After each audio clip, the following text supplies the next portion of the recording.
see the red scroll appear up there. All right, red scroll appear, and let's get a second one going up here for the Book of the Face. Get the live casting going. Here, let me turn one of these here cameras this way, and so you can see me as it does the flip around, although it doesn't seem to be. It's only on one camera at the moment. So anyways,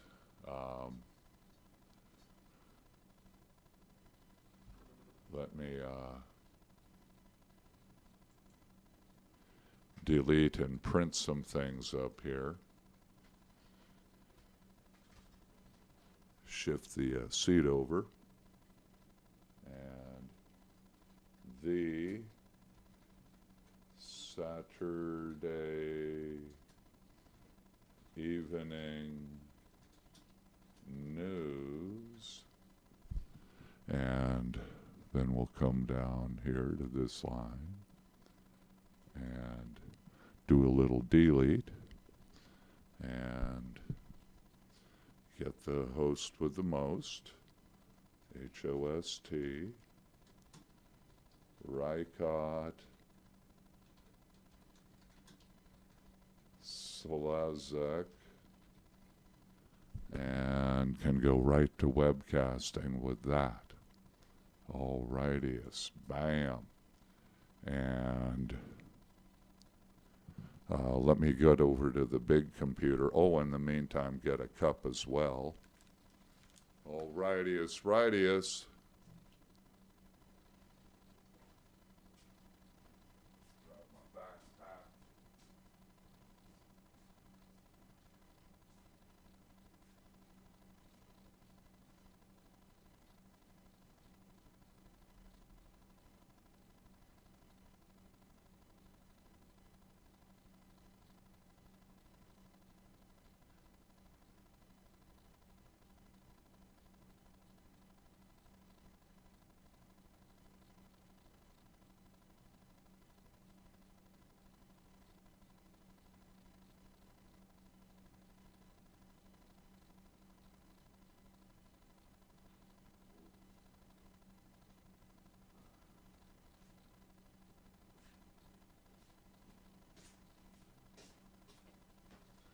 Alrighty, we're back.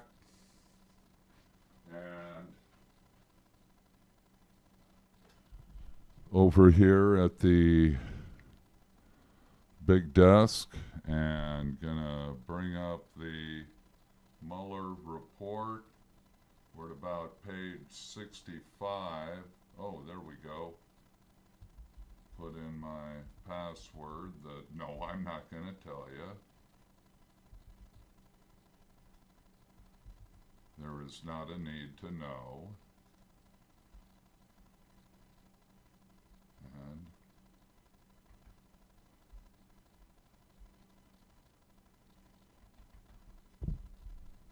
this will take a minute or so, and then I'm just gonna, I think the camera's just at one angle for this show, but that's okay. It's a good angle. Oh, I know what I can do. Get our scroll rolling. And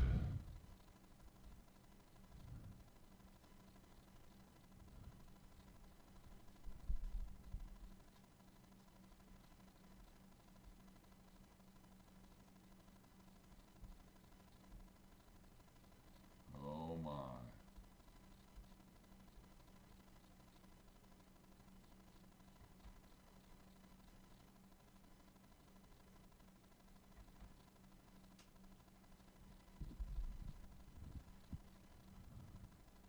Oh, once upon a time in downloads. Oh, yeah, it's also over in documents that it might be found. And hello, Facebook. Hello, YouTube. It is the Saturday evening news.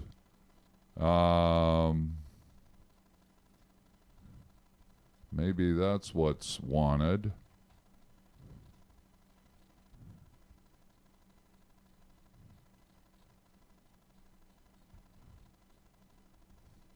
Ah!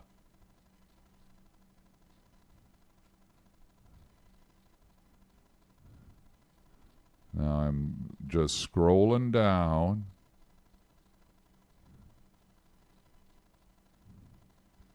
And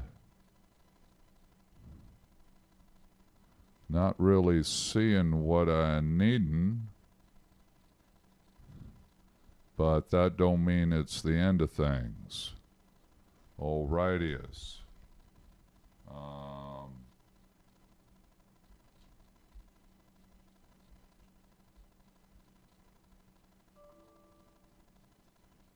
Network, okay.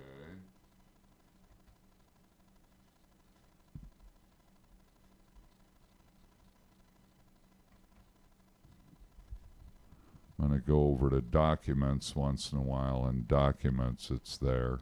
Har har. It's there.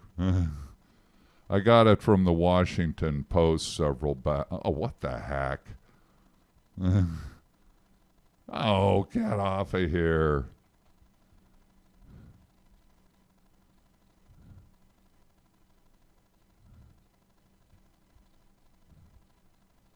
No.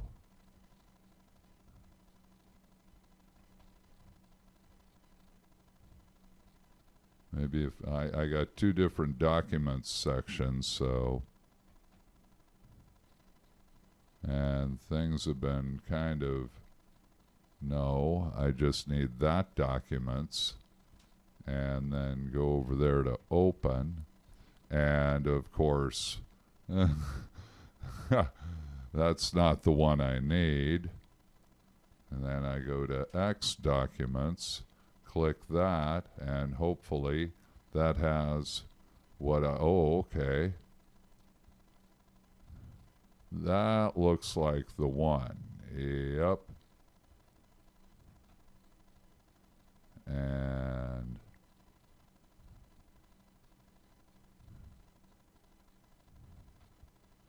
we'll be seeing momentarily, waiting for response. And waiting, waiting, waiting. Report on the investigation into Russian interference in the 2016 presidential election. Well, how about that? We got the Mueller report up. And oh, man, come on.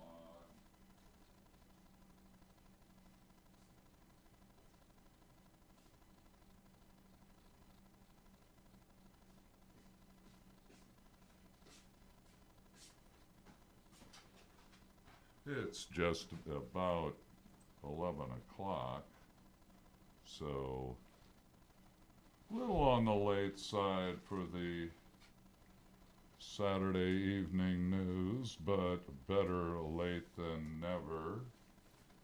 And muddling through.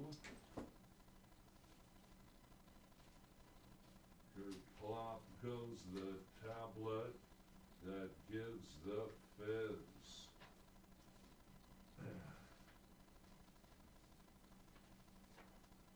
Yes, Roni, Mr. Tony, getting it together. Yep, getting it together. And gonna go up here, and since we have the Mueller report up, just going to go ahead and title up 2020-01-25 colon the Saturday evening news. All right. Gonna get started In 3, 2, 1. Good evening, ladies and gentlemen. Richard Slezak here. It is time for the Saturday evening news, and you are webtuned to the voice of San Joaquin coming to you over TuneIn, and we're trying to get more streams going by which you can hear us, and hopefully coming through for a replay in a matter of a few months or so, or weeks or days. So, whew, I hope I'm it seems to be getting recorded on the audition. So let me kind of head on over to the big desk. Don't want to twirl things around here too much. We got microphone cords, and we got other,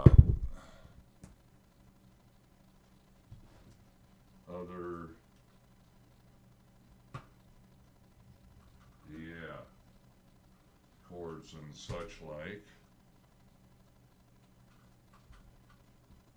Don't want to take it that way. Just want to bring it this way. And let me reach over here and get a paper.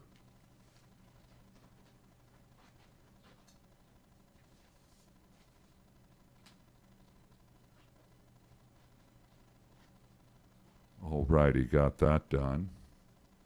And it seems that the last show we got down to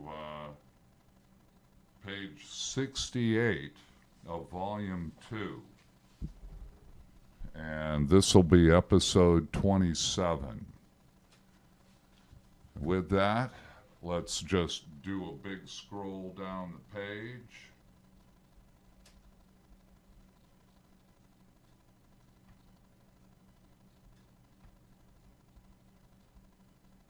Because it is about 400 pages long, and as you know, it's divided into 2 volumes.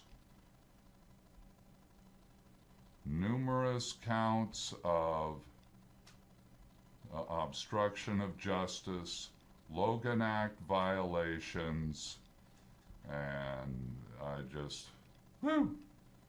it's here. And as I said in the lead-in, it's because people don't want to face it. They dismiss it.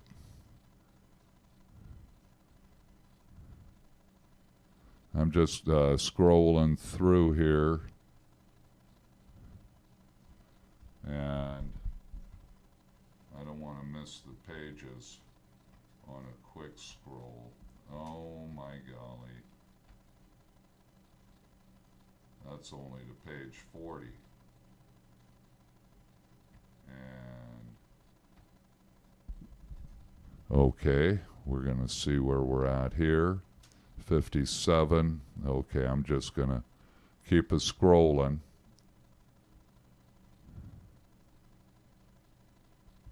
That's 60. 1, 2, 3, 64, 65, 66, 67, and oh my, there's 68. So we're going to go back and kind of string together on 68. Well, let's go back further. I shouldn't have said that as we're coming in. To give it a heading. Okay, the president makes the decision to terminate Comey, and that heading started back on 64, so 64, oh my, there's 65, 66, 67. Alrighty. We're just going to resume on page 67, and let me get going here today is January 25th. It's been a month since we've done a Mueller report. I got to the station at 10:25 p.m. and this is the Voice of San Joaquin. It's the Saturday evening news, the Mueller report. The Mueller report, volume 2, page 67.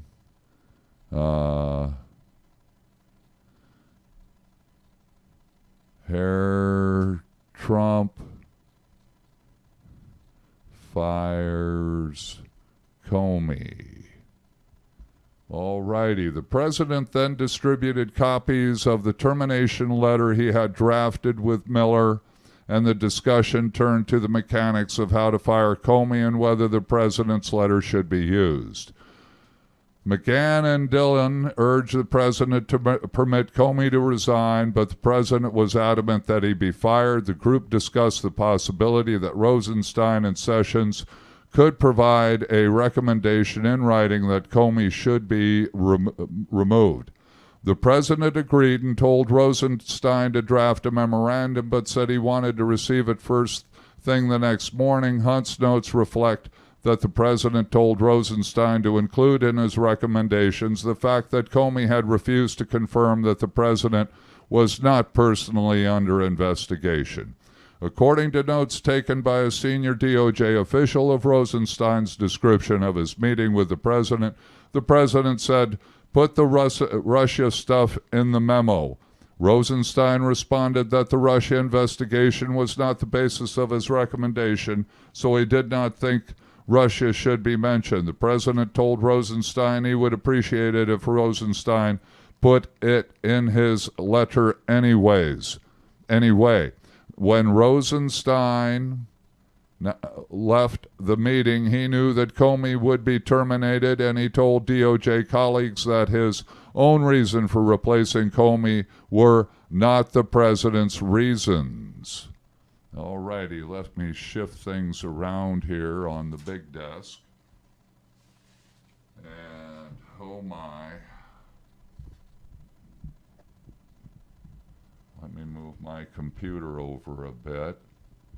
And oh shucks, that it's not a big enough table, but good for interviews. Let me grab my cup.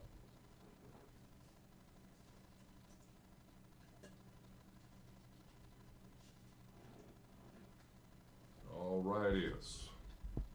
And get my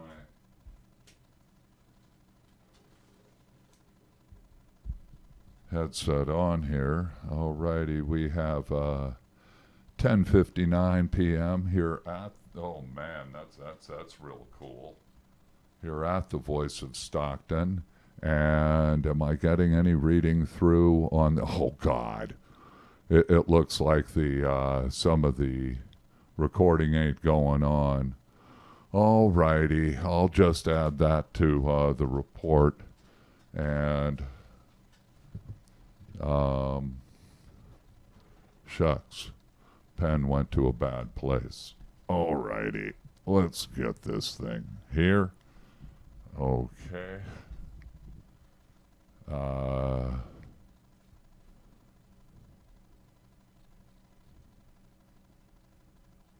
Show start 10:50. By 10:53, one lower channel on audition not recording. Oh boy. Okay, we go forth, and we do have 11 p.m. You are webtuned to the Voice of San Joaquin. I am Richard Slezak, And this is the Saturday Evening News, coming to you over Facebook and YouTube as well, where we are live streaming. And you should be getting the live stream over TuneIn, and we're going to try to get back to Extrema, and hey, just spread them out to all of them. So we're easily tuned in. We're web radio wanting to be broadcast, so we got to be easy to reach. And we have sponsors, and we're developing more. So I'll be with you on those over time. And getting back to the Mueller report, we're on page 68, volume 2. On May 9th, Hunt delivered to the White House a letter from Sessions recommending Comey's removal, and the memorandum from Rosenstein addressed to the Attorney General titled Restoring Public Confidence in the FBI. McGahn recalled that the president liked the DOJ letters and agreed that they should provide the foundation for a new cover letter from the president accepting the recommendation to terminate Comey. Notes taken by Donaldson on May 9th reflected the view of the White House counsel's office that the president's original termination letter should not seek the light of day, and that it would be better to offer no other rationales for the firing than what was in Rosenstein's and Sessions' memoranda. The president asked Miller to draft a new termination letter and directed Miller to say in the letter that Comey had informed the president 3 times that he was not under investigation. McGahn, Priebus, and Dillon objected to including that language, but the president insisted that it be included. McGahn, Priebus, and others received that language to be the most important part of the letter to the president. Dillon made the final pitch to the president that Comey should be permitted to resign, but the president refused. We're now on page 69. Around the time the president's letter was finalized, Priebus summoned Spicer and the press team to the Oval Office, where they were told that Comey had been terminated for the reasons stated in the letters by Rosenstein and Sessions. To announce Comey's termination, the White House released a statement which Priebus thought had been dictated by the president. In full, the statement read, "Today, President Donald J. Trump informed FBI Director James Comey that he has been terminated and removed from office. President Trump acted based on the clear recommendations of both Deputy Attorney General Rod Rosenstein and Attorney General Jeff Sessions. That evening, FBI Director Andrew McCabe was summoned to meet with the president at the White House. The president told McCabe that he had fired Comey because of the decisions Comey had made in the Clinton email investigation and for many other reasons. The president asked McCabe if he was aware Comey had told the president 3 times that he was not under investigation. The president also asked McCabe whether many people in the FBI disliked Comey and whether McCabe was part of the resistance that had disagreed with Comey's decision in the Clinton investigation. McCabe told the president that he knew Comey had told the president he was not under investigation, that most people in the FBI felt positively about Comey, and that McCabe worked very closely with Comey and was part of all the decisions that had been made in the Clinton investigation. And, all righty, we have 11:05 p.m.,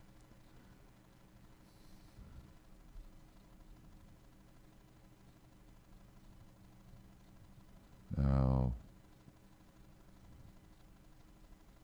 and this is, we're on page 69.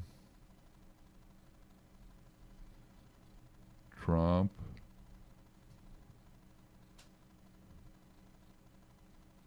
with McCabe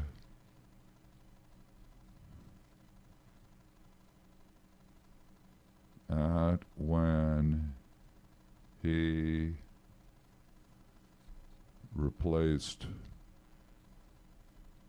Comey McCabe had worked with Comey on, let's get these,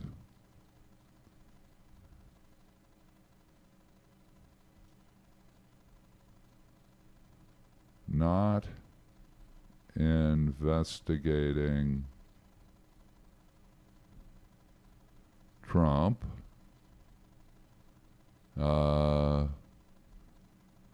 most FBI personnel positive on Comey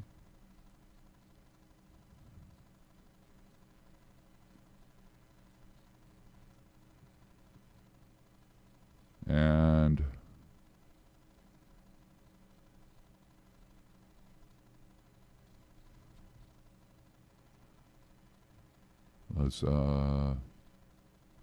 was part of Clinton investigation decisions. All righty. Let's go on to page 70. Later that evening, the president told his communications team he was unhappy with the press coverage of Comey's termination and ordered them to go out and defend him. The president also called Chris Christie, and according to Christie, said that he was getting killed in the press over Comey's termination. The president asked what he should do. Christie asked, "Did you fire Comey of what Rod wrote in the memo?" And the president responded, "Yes." Christie said that the president should get Rod out there and have him defend the decision. The president told Christie that this was a good idea and said he was going to call Rosenstein right away. That night, the White House press office called the Department of Justice and said the White House wanted to put out a statement saying that it was Rosenstein's idea to fire Comey. Rosenstein told other DOJ officials that he would not participate in putting out a false story. The president then called Rosenstein directly and said he was watching Fox News, that the coverage had been great, and that he wanted Rosenstein to do a press conference.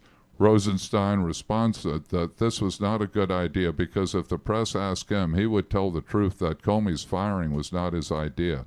Sessions also informed the White House counsel's office that evening that Rosenstein was upset that his memo was being portrayed as the reason for Comey's termination. In an unplanned press conference late that evening of May 9, 2017, Spicer told reporters it was all Rosenstein's. No one from the White House. It was a DOJ decision. That evening and the next morning, White House official, oh my goodness gracious. So that's page 70. Boy, I know that date, 5/9/2017. I turned 62 the next day. Spicer told press conference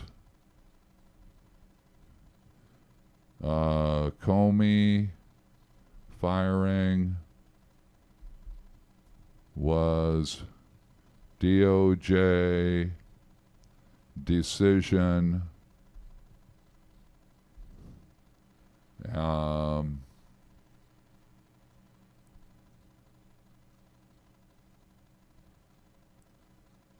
That evening, Rosenstein, okay, in an unplanned. No one from the, okay, yeah.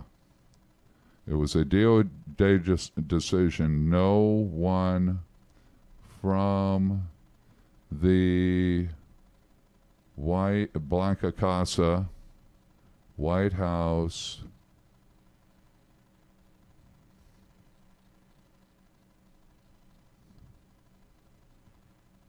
said to do that.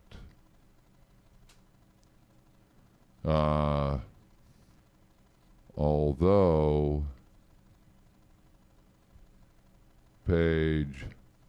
64 through 69 said to do that. Oh boy. White House officials and spokesmen continued to maintain that the president's decision to terminate Comey was driven by the recommendations the president received from Rosenstein and Sessions.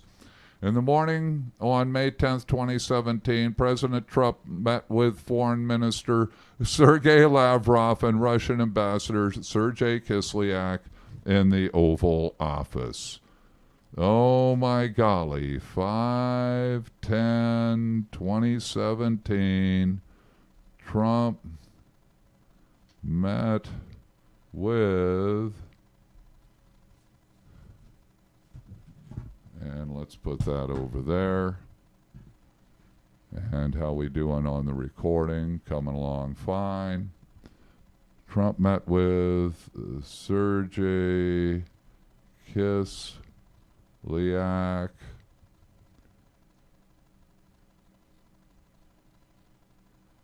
and Sergei Lavrov in Oval Office.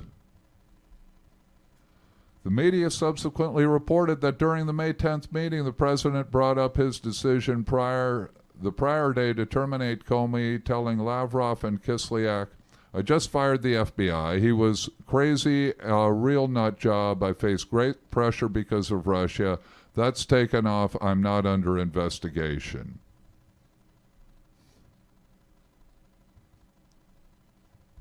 Trump.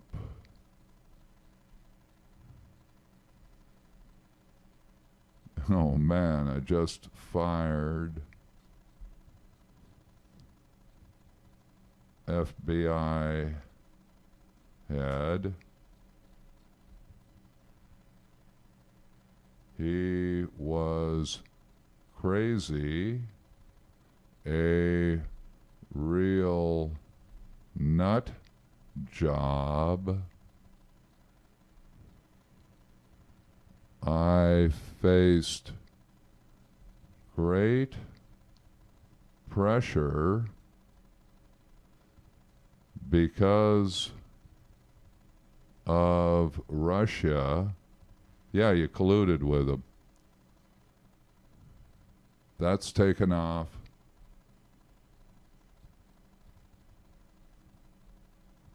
Taken off. I'm not under investigation.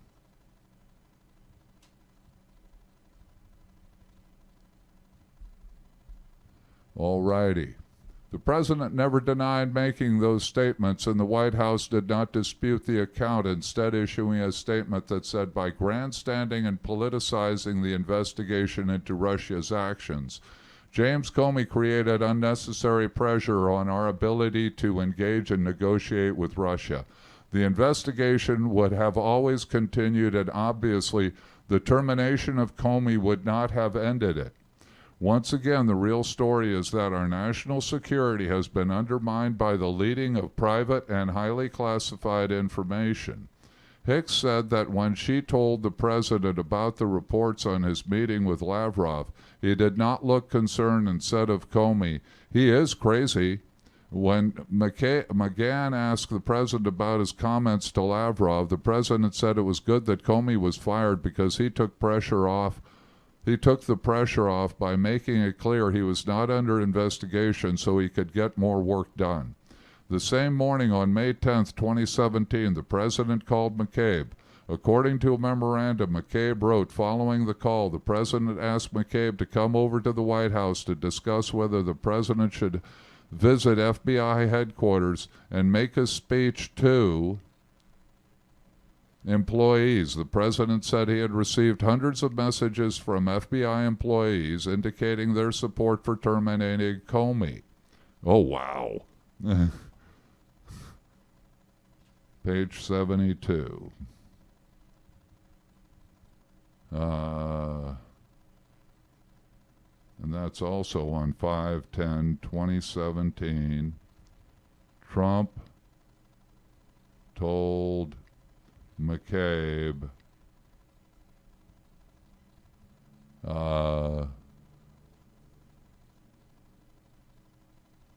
Trump received hundreds of messages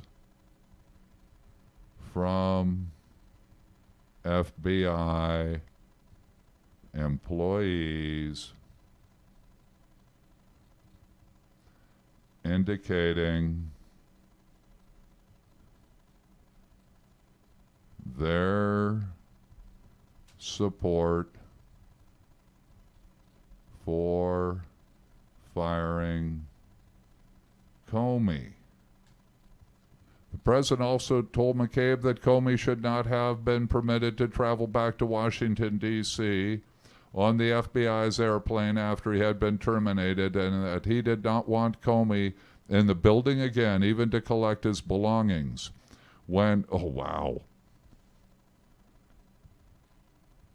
Keep Comey out of FBI HQ. His belongings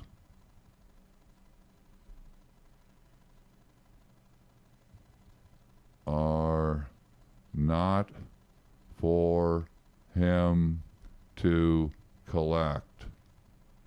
That's, oh man.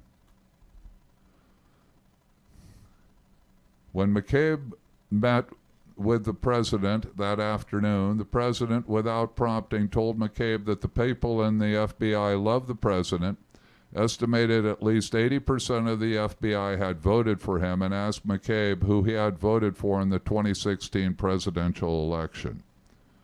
80% of FBI voted for Trump, according to Trump.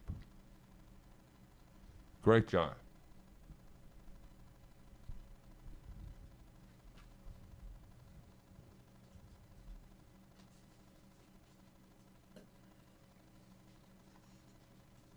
Yeah, yep.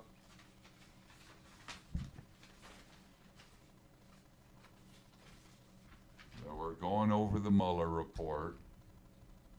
I'm taking notes. This stuff is well worth knowing. Yeah, I know it's a few years old, but it did take place, and apparently a lot of people don't know about it. They just, or they don't want it known. So I'm just letting you know this is what's known, and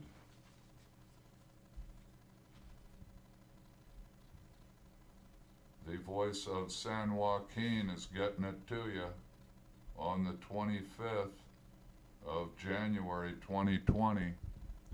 And we currently have, looks to be 11:19 p.m. And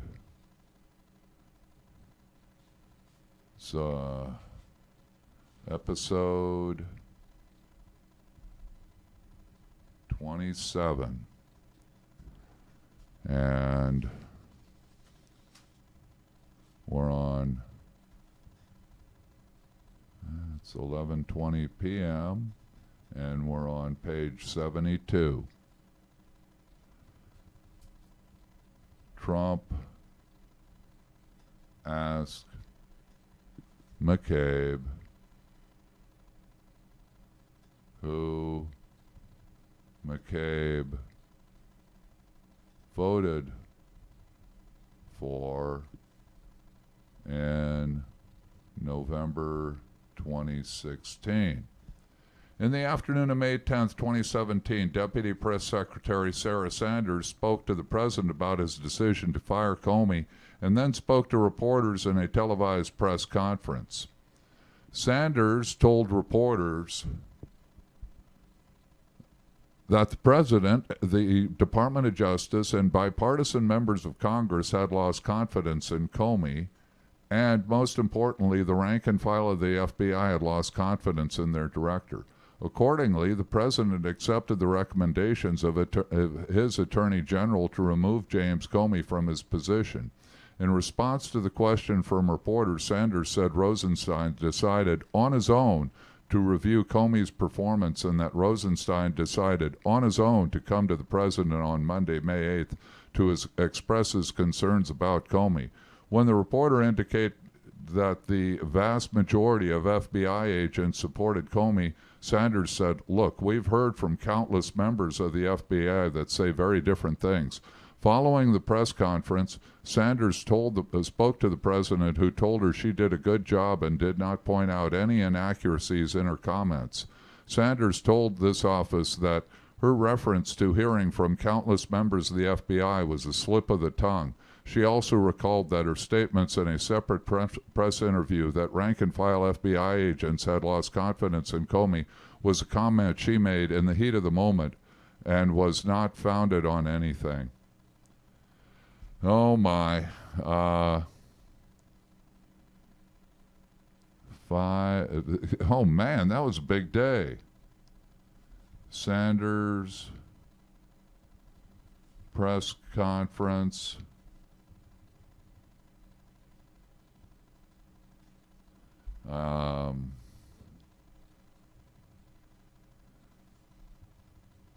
Rosenstein did firing. FBI employees support firing. Those were false. Falsehoods. So that's cover up right there. Also on May 10th, 2017, Sessions and Rosenstein each spoke to McGahn and expressed concern that the White House is creating a narrative that Rosenstein had initiated the decision to fire Comey. The White House counsel's office agreed that it was factually wrong to say that the Department of Justice had initiated Comey's termination, and McGahn had asked attorneys in the White House counsel's office to work with the press office to correct the narrative. The next day, on May 11th, 2017, the president participated in an interview with Lester Holt.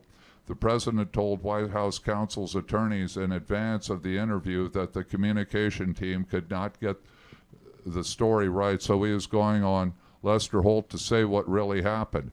During the interview, the president stated that he had made the decision to fire Comey before the president met with Rosenstein and Sessions. The president told Holt, "I was going to fire regardless of recommendation. Rosenstein made a recommendation, but regardless of recommendation, I was going to fire Comey, knowing there was no good time to do it." The president continued, "And in fact, when I decided to just do it, I said to myself, you know, this Russia thing with Trump and Russia is a made-up story. It's an excuse by the Democrats for having lost an election they should have won." And this is on page 73 and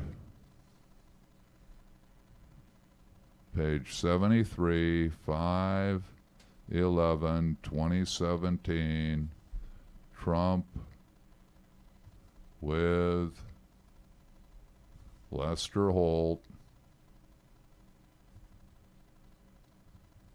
and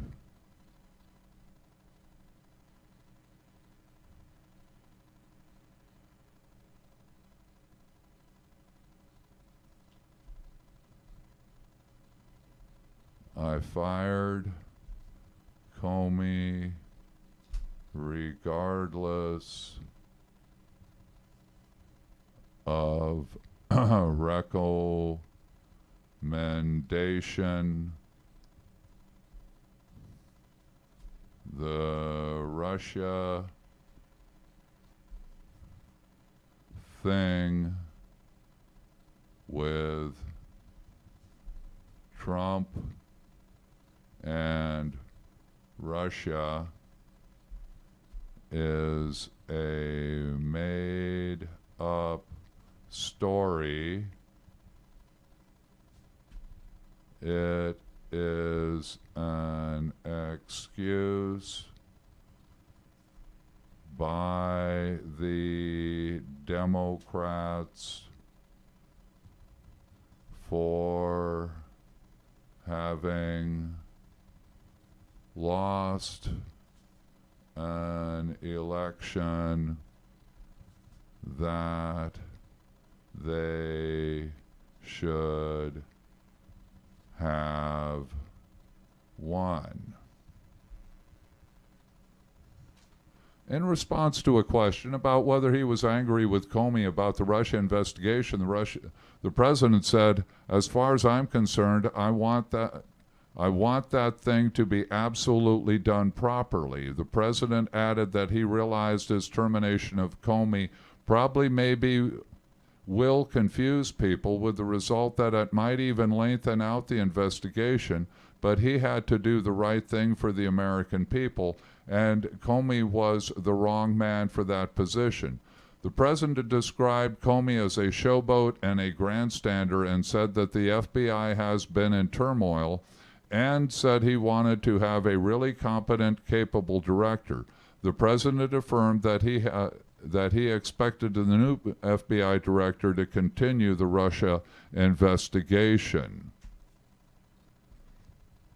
Trump expected the new FBI director to continue the Russia investigation.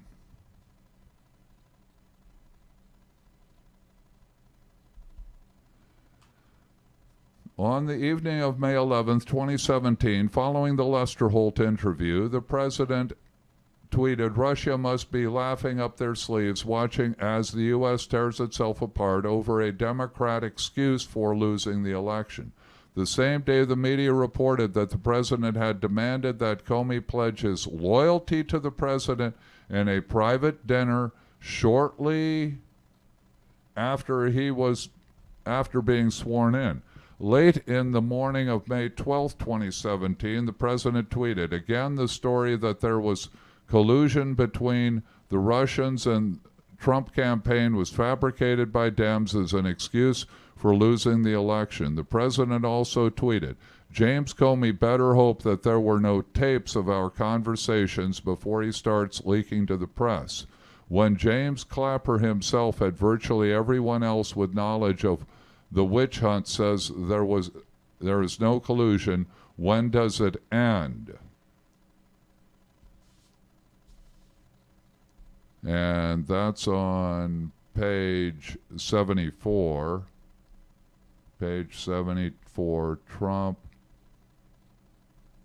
no collusion with Russia. Yeah, right.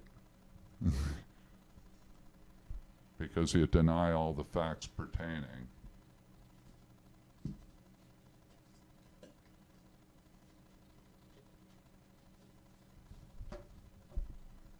In analyzing the president's decision to fire Comey, the following evidence is relevant to the elements of obstruction of justice. A, obstructive act. Oh, okay. Let's see. Analysis. Obstruct of justice.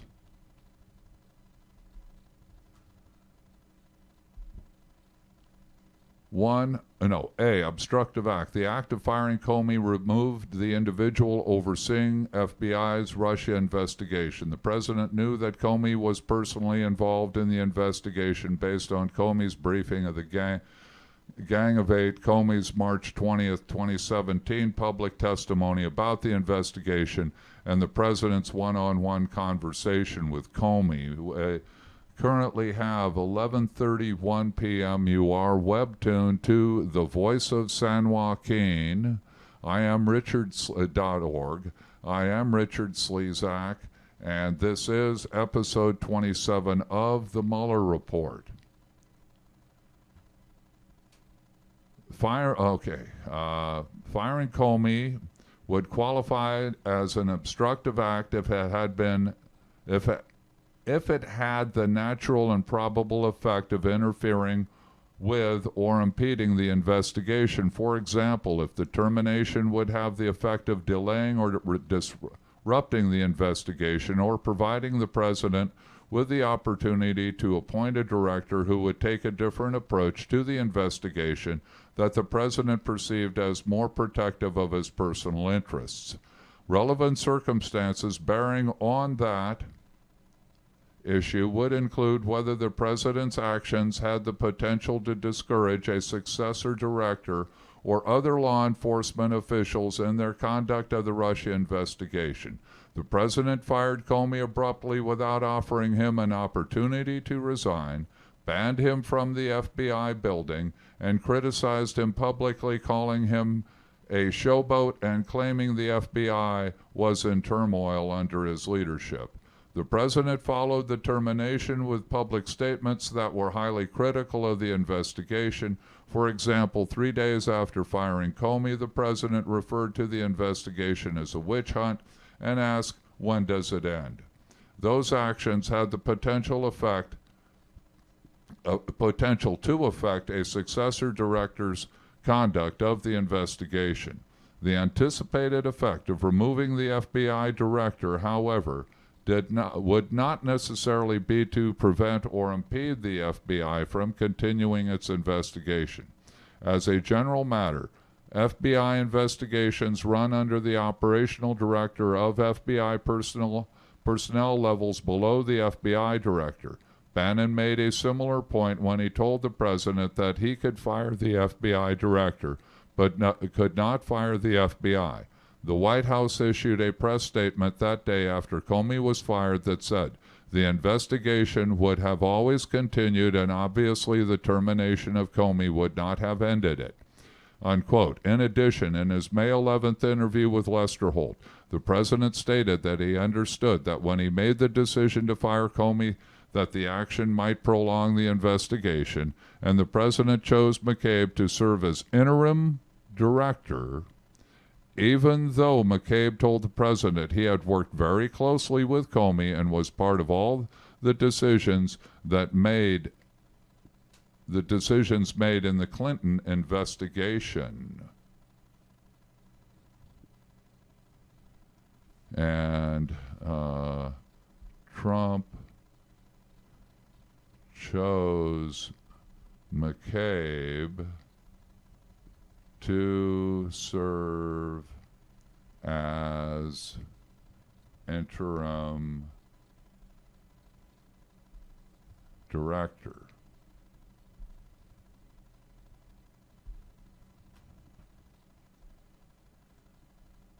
Page 75, point B, nexus to a proceeding.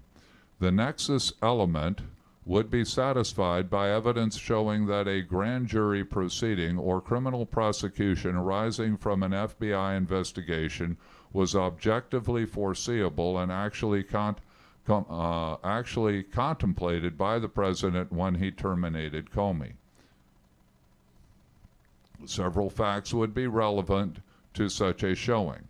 At the time the president fired Comey, a grand jury had not begun to clear evidence related to the Russia investigation, and no grand jury subpoenas had been issued. On March 20, 2017, however, Comey had announced that the FBI was investigating Russia's interference in the election, including an assessment of whether any crimes were committed. It was widely known that the FBI, as part of the Russia investigation, was investigating the hacking of the DNC computers, a clear criminal offense.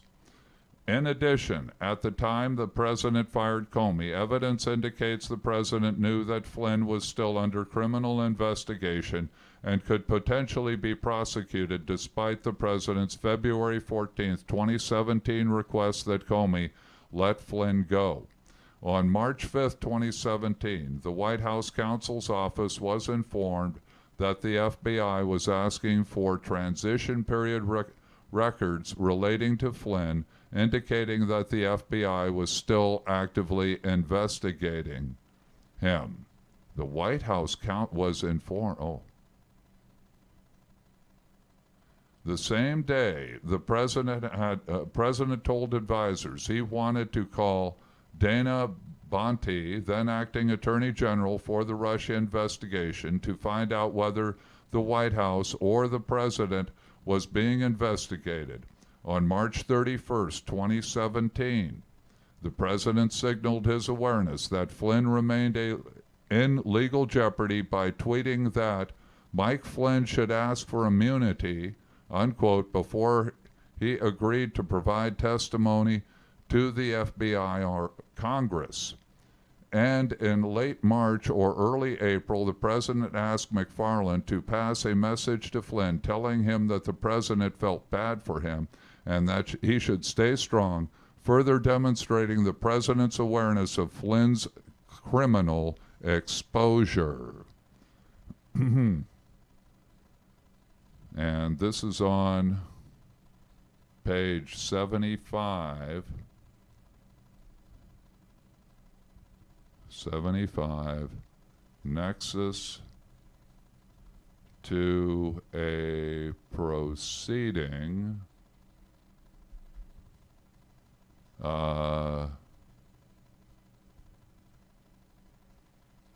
let Flynn go.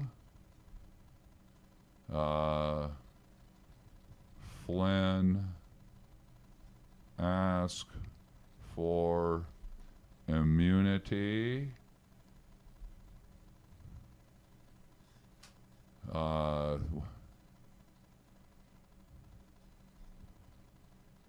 before testifying to FBI or Congress.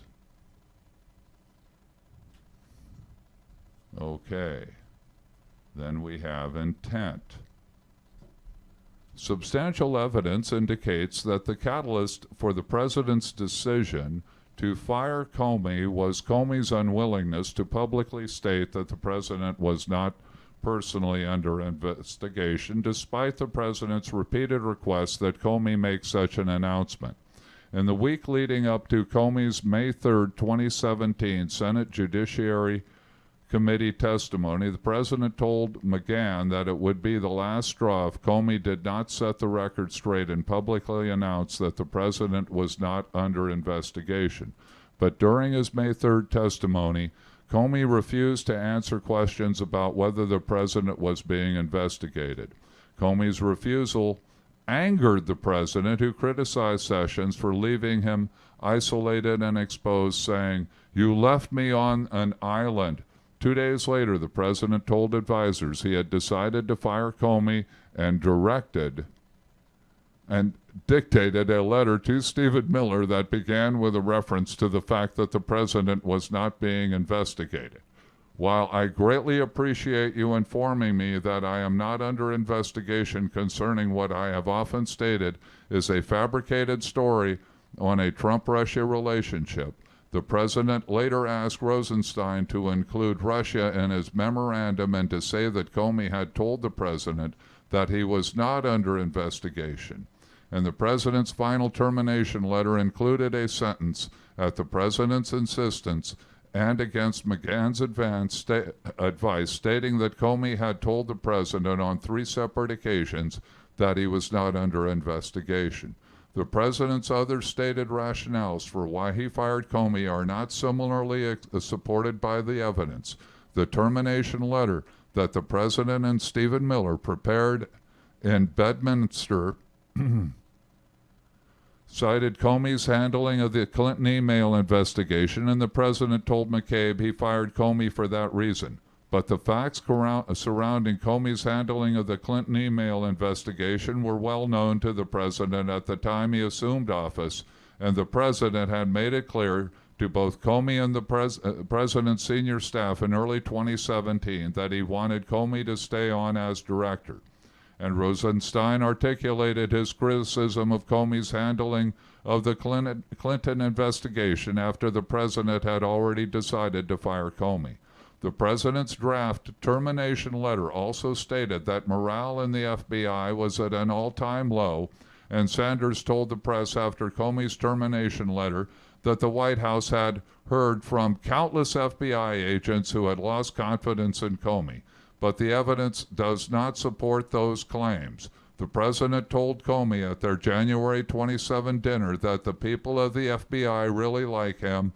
No evidence suggests that the president heard otherwise before deciding to terminate Comey, and Sanders acknowledged to the investigators that her comments were not founded on anything.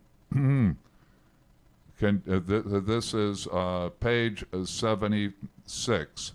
We also considered why it was important to the president that Comey announced publicly that he was not under investigation. Some evidence indicates that the president believed that the erroneous perception he was under investigation harmed his ability to manage domestic and foreign affairs, particularly in dealing with Russia.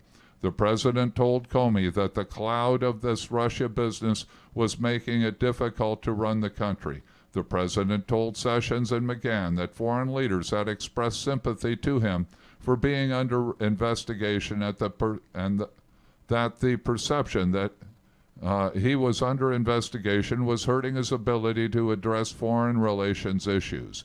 The president complained to Rogers that the thing with the Russians was messing up his ability to get things done with Russia, and told Coates, "I can't do anything with Russia. There's things that I'd like to do with Russia, with trade, with ISIS, and they're all over me with this." The president also may have viewed Comey as insubordinate for his failure to make clear in the May 3rd testimony that the president was not under investigation. Other evidence, however, indicates that the president wanted to protect himself from an investigation into his campaign. The day after learning about the FBI's interview of Flynn, the president had a one-on-one dinner with Comey against the advice of senior aides and told Comey he needed Comey's loyalty. When the president later asked Comey for a second time to make public that he was not under investigation, he brought up loyalty again, saying, "Because I have been very loyal to you, very loyal, we had that thing, you know." After the president learned, oh man,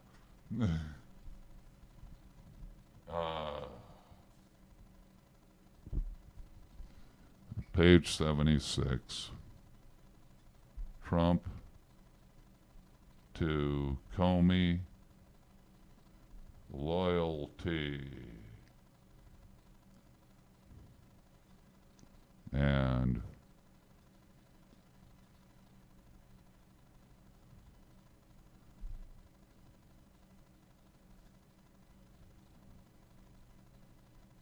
Trump had been loyal to Comey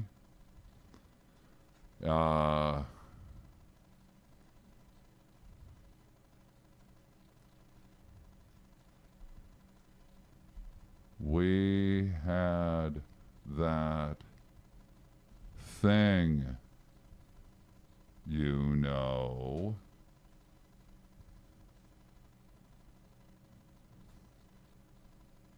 After the president learned of Sessions' recusal from the Russia investigation, the president was furious, and he said it. He wanted an attorney general who would protect him the way he perceived Robert Kennedy and Eric Holder to have protected their president. The president also wanted to be able to tell his attorney general who to investigate. Trump wanted to be able to tell his Attorney General who to investigate. That's a dictatorship.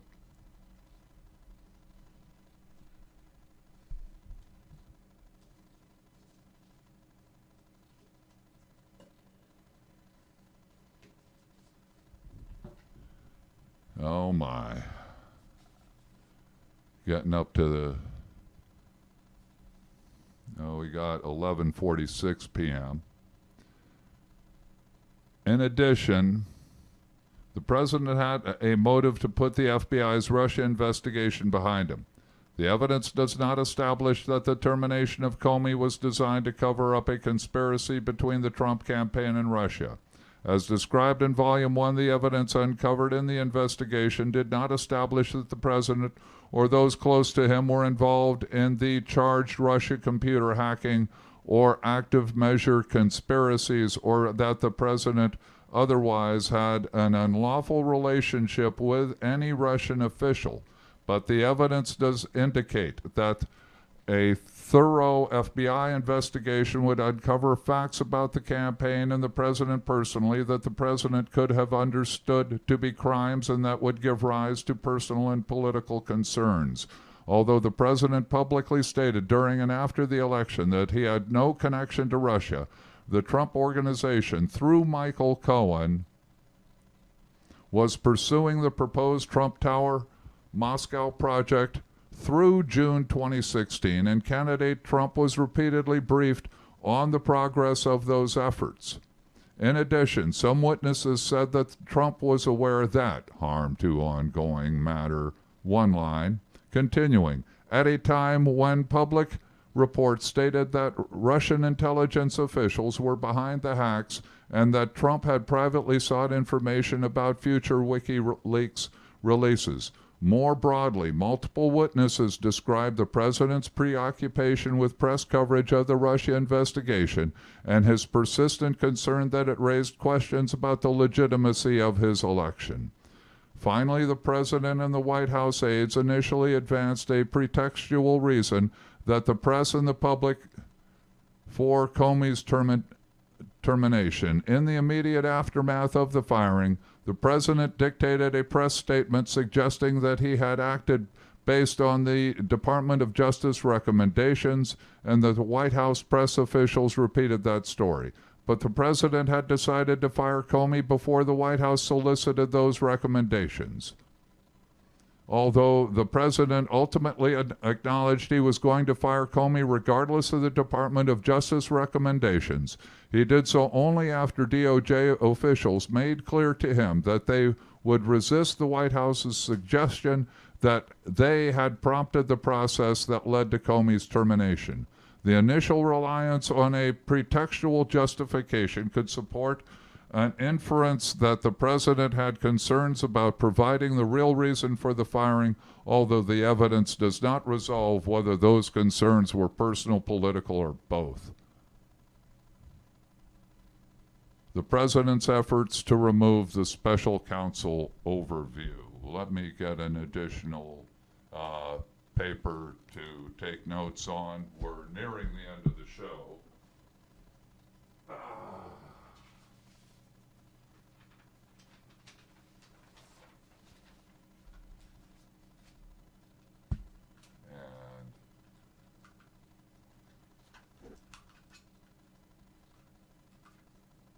Pardon me. All righty. Oh my. The voice of San Joaquin. It is January 25th, 2020. And we do look to have 11:50 p.m. And just close it out here. To continue on page, let's make sure about this, 77, page 77 at E, the president's efforts to remove special counsel. Oh my. Alrighty, folks, that's what we'll be doing next show. And just as a onward preview, we're at page 77, and let me scroll down. And how many pages do we have in this thing? Oh, there's 182, and we're at 77, so we got plenty to do. Oh my.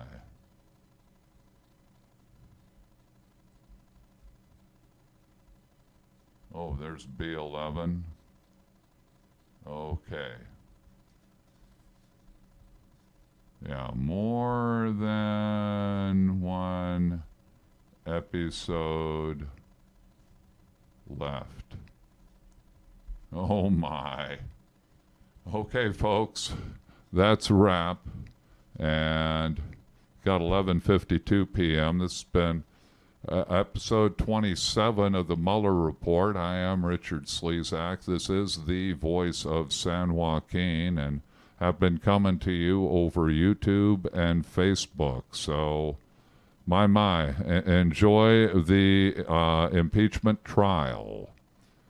My. This stuff ain't getting mentioned there. My. It's got a completely separate set of incidents. Okay, well, not covering that at the moment. That's been, you're getting that. All you got to do is turn on the news and it's being covered. So we'll be, let me wrap this up. Go to the,